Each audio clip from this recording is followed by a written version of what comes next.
মেয়েটা যখন চলে গেছে, আমার স্ত্রী 28 তারিখ থেকে এমন বেপরোয়া হয়ে গেছে, কানতে কানতে বাকি যে 3 সন্তান, আমার 2 ছেলে আব্দুল্লাহ, আব্দুর রহমান, আমার মেয়ে আয়েশা, এই 3 জনের কোনো খোঁজখবর নিতে পারছে না। আমি মাহফিলের, যেহেতু বর্তমান মাহফিলের কার্যক্রম চলতেছিল, আমি অনেক মাহফিল মিস করে আমার স্ত্রীর পাশে সময় দিয়েছি। স্ত্রীকে আমি সান্ত্বনা দিয়ে যতটুকু পারছি তাকে আমি সময় দিয়ে, মোটামুটি সুস্থই ছিল। হঠাৎ করে যখন 20 তারিখে আমার ছেলেটা নিখোঁজ হয়ে গেছে, আমার স্ত্রীকে আর আমি সান্ত্বনা দিয়ে পারছি না। কারো সান্ত্বনা আর মানে না। আমারে কে সান্ত্বনা দিবে? আমি অনেক চেষ্টা করছি স্ত্রীকে সান্ত্বনা দিয়ে বোঝানোর জন্য। আমার শ্বশুর শাশুড়ি, আমার আব্বা আম্মা, 4 জন এমনিতেই অসুস্থ, তারপরে অনেক সান্ত্বনা দিতেছে, কোনো সান্ত্বনায় আমার স্ত্রী মানতেছে না। তা আমার ছেলেটা মাদ্রাসার জন্য বের হয়েছিল 20 নভেম্বর সকাল 7টার দিকে। এরপরে মাদ্রাসায়ও পৌঁছে নেই। সেখানে যদি পৌঁছতো অন্তত আমি বুঝতে পারতাম যে মাদ্রাসায় গিয়েছে, শিক্ষকের সাথে ক্লাস করছে, বন্ধু বান্ধবের সাথে ক্লাস করছে। এরপর থেকে আর যত জায়গায় অনুসন্ধান করা দরকার, আমার আত্মীয় স্বজন, তার বন্ধু বান্ধব, তার ক্লাসমেট, সকল জায়গায় এ পর্যন্ত খুঁজে কোনোটাই আমি অনুসন্ধান পাই নাই। সাথে সাথে আমি 20 তারিখ রাত্রে জিডি করতে গেছি। আমাকে যিনি জিডি গ্রহণ করবেন তিনি আমার সাথে ভালো আচরণ করেন নাই, উনি আমাকে ভালো ব্যবহার করেন নাই। আমি বলেছি আমি ছেলে হারিয়ে গেছে, আমি জিডি করার জন্য আসছি। উনি বলতেছে 2-3 দিন খুঁজতে থাকেন, 2-3 দিন খোঁজেন, তারপরে জিডি গ্রহণ করা হবে।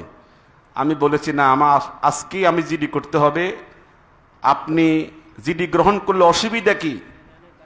সর্বশেষ আমি অনেক বাকবিতণ্ডের পরে আমি লাকসাম হাউজিং স্টেট জামে মসজিদের সাবেক খতিব, আমি আমার নিজের পরিচয় দেওয়ার পরেও, আমার বর্তমান অবস্থান পরিচয় দেওয়ার পরেও উনি গুরুত্বের সাথে আমার জিডি গ্রহণ করতে চাইছিল না। সর্বশেষ আমি খুব মজবুতিভাবে আমি জিডি করেই যাব, তখন বুঝতে পারছে জিডি গ্রহণ করতে হবে। আমি জিডি করেছি। জিডি গ্রহণের পর থেকে যাকে যে এসআইকে দায়িত্ব দেওয়া হয়েছে, আজকে আমি অন্তত কয়েকবার ওনার সাথে বসেছি। আমি সন্দেহজনক যে নাম্বারগুলোর সাথে ট্যাগিং করতে হবে ট্যাগিং নাম্বার দিয়েছি। উনি আমাকে যে পরিমাণ সহযোগিতা দরকার, আমি আশা অনুরূপ ওই পরিমাণ সহযোগিতা পাই নাই। তবে উনি আমার সাথে যখন বসে একবারে খুব সহযোগিতা করবে এমনই আমাকে আশ্বস্ত করে আমি পিছে চলে গেলে, আমি যখন ছেলের খোঁজে চলে যাই, তবে আমি আমার ব্যক্তিগত অনেক কথা ওনাকে জানিয়েছি যেন আমার অবস্থান অনুযায়ী উনি আমার এই জিডির কার্যক্রমটা পরিচালনা করে। তারপরেও আমি হুজুরকে যখন জানিয়েছি, আমার শায়েখ বলেছে শানে সাহাবা ভাইজানের সাথে কথা বলার জন্য। কথা বলার পরেই ভাইজান গুরুত্বের সাথে আমার জিডির কফি নিয়েছেন, আমার জিডি কফি নিয়ে আমার ঠিকানা নিয়েছেন, আমার আব্দুল্লাহ আবরারের ছবি নিয়েছেন। তা আমি আজকে প্রশাসন, দেশের যে প্রশাসন, তাদের কাছে আমি সহযোগিতা কতটুকু পাব এটা আমি এখন বলতে পারবো না। দেশের বর্তমান যে পরিস্থিতি, কে কতটুকু আমাকে সহযোগিতা করতে পারবে, দেশের যে অরাজকতা, যারা দায়িত্বে বসে আছেন তারা কতটুকু আন্তরিক হবেন, হয়তোবা বাঁকা আঙ্গুল ছাড়া হবে না, সোজা আঙ্গুল দিয়ে হবে না। তো সেজন্য আমি প্রথমত দোয়া চাই আপনাদের সবার কাছে, আল্লাহ যেন আল্লাহর কুদরতি ক্ষমতায় আমার ছেলেকে আমার কোলে ফিরিয়ে দেয়। আমি মানুষের কোনো সহযোগিতায়, প্রশাসনিক কোনো ক্ষমতায় আমার ছেলে ফেরত দিবে, এটা আমি আজকে এ দোয়ার জন্য আমি আসি নাই। আমি আপনাদের চোখের পানি, আপনাদের দোয়া, আল্লাহ যেন তার কুদরতি ক্ষমতা আমার ছেলেকে আমার বুকে ফিরিয়ে দেয়। এরপরে দ্বিতীয় হচ্ছে, যদি প্রশাসনিক তারা আন্তরিকতার মাধ্যমে আমার ছেলেকে তদন্ত করে আমার হাতে পৌঁছে দেওয়ার জন্য কাজ চালায়, তাহলে তারাও অবশ্যই প্রশংসার দাবিদার হবে এবং তারা অবশ্যই দেশের দায়িত্ব আদায় করার ক্ষেত্রে তারা যে কতটুকু আন্তরিক তা প্রমাণিত হবে।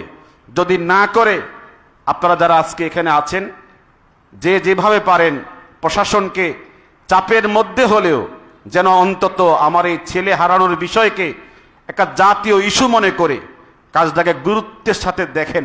আল্লাহ পাক যেন ওদেরকেও সে মানসিকতা নসিব করেন। আমার স্ত্রী যেহেতু ব্রেন, তার অবস্থা খুব খারাপ, মধ্যখানে তার মানসিকভাবে ভেঙে পড়ছে এবং স্ট্রোক পর্যায়ে চলে গেছে। এখন আজকে আসছে, হুজুর বলেছেন আরো আগে আসার জন্য। আমি তো সারাদিন ছেলে খুঁজছি, দোকানে দোকানে, রাস্তায় রাস্তায়, এই 10 দিন শুধু ছেলেই খুঁজতেছি। যেদিকে তাকাই মনে হয় এটা আমার ছেলে। আমি সব ভুলে গেছি, আমার স্ত্রী সব ভুলে গেছে। আল্লাহ যেন আমার ছেলেটাকে আমার বুকে ফেরাইয়া দেয়। আর বিশেষ করে আমি মনে করি, আমি বলেছি আমার শায়েখ যদি বলে, খাস করে দোয়া করে, আমার মন বলে আমার ছেলে চলে আসবে ফিরে। আপনারা যারা আমার শায়েখের কাছে আসছেন, যদি আপনারা বলেন আপনাদের চোখের পানিতে আমার ছেলে ফিরে আসবে, এটা আমার বিশ্বাস।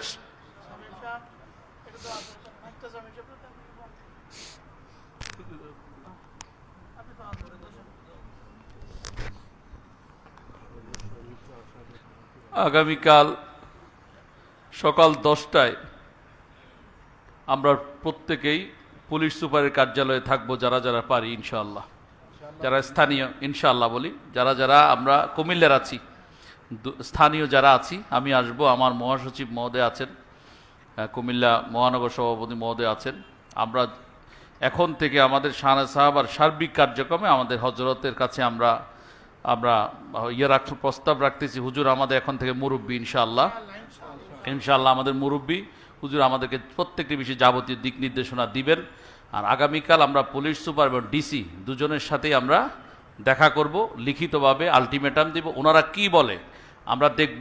পুলিশ প্রশাসন চাইলে কোনোভাবেই সে নিখোঁজ থাকবে না। অবশ্যই পুলিশ প্রশাসন অবশ্যই আন্তরিক হলে সে বেরিয়ে আসবে ইনশাআল্লাহ।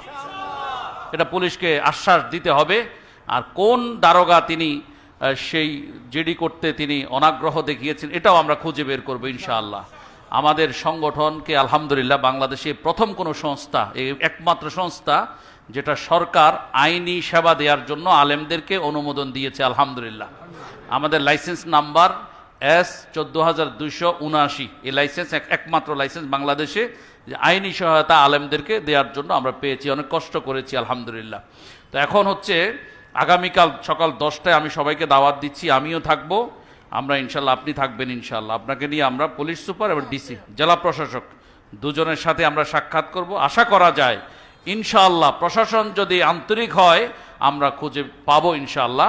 হুজুর দোয়া করে দিবেন, আমরা দোয়াতে আমিন বলবো। আর আমি আমার যারা যদি কেউ